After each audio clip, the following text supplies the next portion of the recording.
Bismillahirrahmanirrahim. Ini adalah video yang kedua sebagai sanggahan hadis yang terdapat dalam Sahih Muslim mengenai orang tua Nabi Shallallahu Alaihi Wasallam yang masuk neraka dari sisi matan atau redaksinya dalam kitab Tafsir Al-Fakhri Razi. Kitab ini disusun oleh Imam Fakhruddin Ar-Razi, salah satu ulama ahlu sunnah, pada jilid kelima yang diterbitkan oleh Darul Fikr, yang diterbitkan tahun 2002 Masehi atau 1423 Hijriah. Pada halaman 45, Imam Al-Fakhrur Razi berkata, "Anna minal ahaditsil masyhurah", salah satu hadis yang terkenal, qauluhu alaihi salatu wassalam, sabda Rasulullah sallallahu alaihi wa alihi, "Idza ruwiya lakum anni hadithun", jikalau diriwayatkan kepada kalian hadis dariku, fa'riduhu ala kitabillah, maka sodorkanlah kepada Al-Quran. Fa'in wafaqahu, jikalau sesuai dengan Al-Quran, faqbaluhu wa illa farudduhu, maka terimalah, jika tidak maka tolaklah. Dari kitab ini dijelaskan bahwa kita harus menyodorkan redaksi hadis dari Nabi Shallallahu Alaihi Wasallam kepada Al-Quran. Oleh karena itu, kecacatan dalam redaksi hadis yang diriwayatkan dalam kitab Sahih Muslim, ketika kita mengembalikannya kepada Al-Quran, kita akan mendapatkan ayat yang berbunyi, Bismillahirrahmanirrahim, wa ma kunna mu'adzibina hatta nab'atha rasulah. Shadaqallahul azim. Surat Al-Isra ayat 15.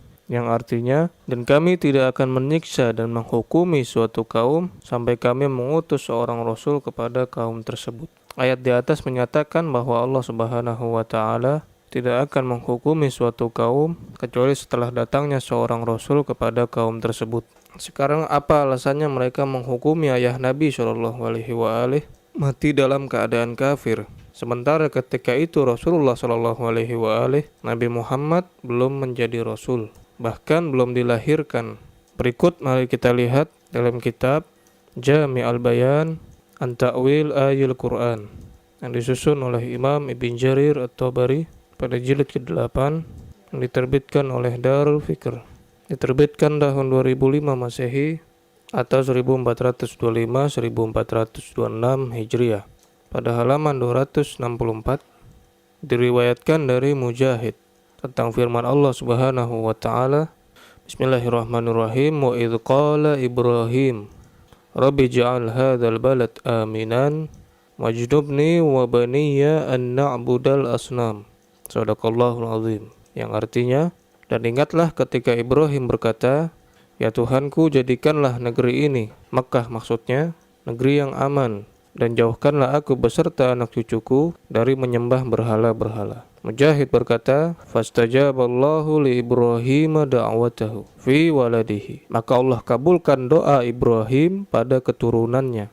Falam ya'bud ahadun min waladihi sonaman, maka tidak ada yang menyembah berhala seseorang pun dari keturunan Nabi Ibrahim alaihissalam ba'da da'watihi, setelah doa Nabi Ibrahim alaihissalam. Sementara itu kita mengetahui bahwa ayah ibu Nabi Shallallahu Alaihi Wasallam adalah keturunan Nabi Ibrahim alaihissalam. Bagaimana mungkin mereka dikatakan musyrik?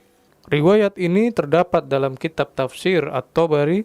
Sekarang mari kita lihat pernyataan Ibn Taimiyah tentang Tafsir At-Tabari.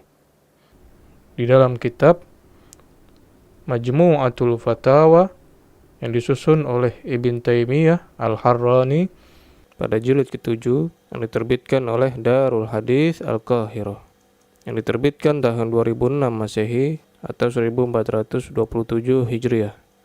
Pada halaman 208, Ibn Taimiyah berkata, wa ammat tafasir, adapun kitab-kitab tafsir, allati fi aydin nas, yang ada di tangan manusia, fa asahhuha, yang paling sahih diantaranya atau diantara kitab-kitab tafsir tersebut adalah tafsir Muhammad Ibn Jarir At-Tabari, atau lebih dikenal dengan tafsir At-Tabari.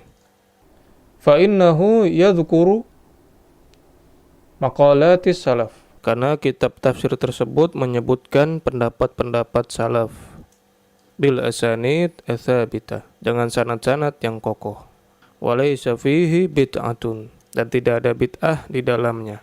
Wala yanqulu 'anil muttahamin. Tidak pula menukil dari para perawi yang tertuduh.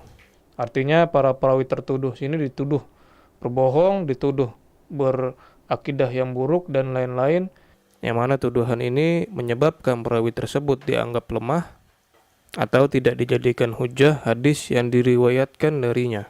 Ini perawi yang tertuduh ini tidak terdapat dalam kitab tafsir At-Tabari menurut Ibn Taimiyah. Dengan pernyataan Ibn Taimiyah tersebut tidak ada alasan bagi seseorang untuk mengingkari apa yang terdapat dalam tafsir Tabari, karena dialah yang menyatakan paling sahihnya tafsir, sehingga ayah dan ibu Nabi SAW termasuk orang yang mendapat bagian dari doa Nabi Ibrahim alaihissalam. Kesimpulan yang kita dapat dari nas kitab ini adalah, yang pertama, sebagaimana yang telah dinukil oleh Fakhrur Razi dari hadis Rasulullah SAW, bahwa hadis manapun harus disodorkan kepada Al-Quran. Jikalau hadis tersebut sesuai dengan Al-Quran maka kita terima, jika tidak maka kita tolak. Yang kedua, yang mana tadi telah dibacakan ayat Al-Quran yang bertentangan dengan hadis dari kitab Sahih Muslim, yang di sana dijelaskan bahwa Allah Subhanahu wa Ta'ala tidak akan mengazab suatu kaum sebelum mengutus Rasul kepada mereka. Itulah kesimpulan yang dapat kita ambil dari nas kitab ini, yaitu kitab Mafatihul Ghaib karya Imam Fakhrur Razi, juga kitab Jami'ul Bayan karya Imam At-Tabari, juga kitab Majmu'atul Fatawa yang disusun oleh Ibn Taimiyah. Wassallallahu ala sayyidina Muhammadin wa ala alihi at-tayyibin at-tahirin walhamdulillahi rabbil alamin.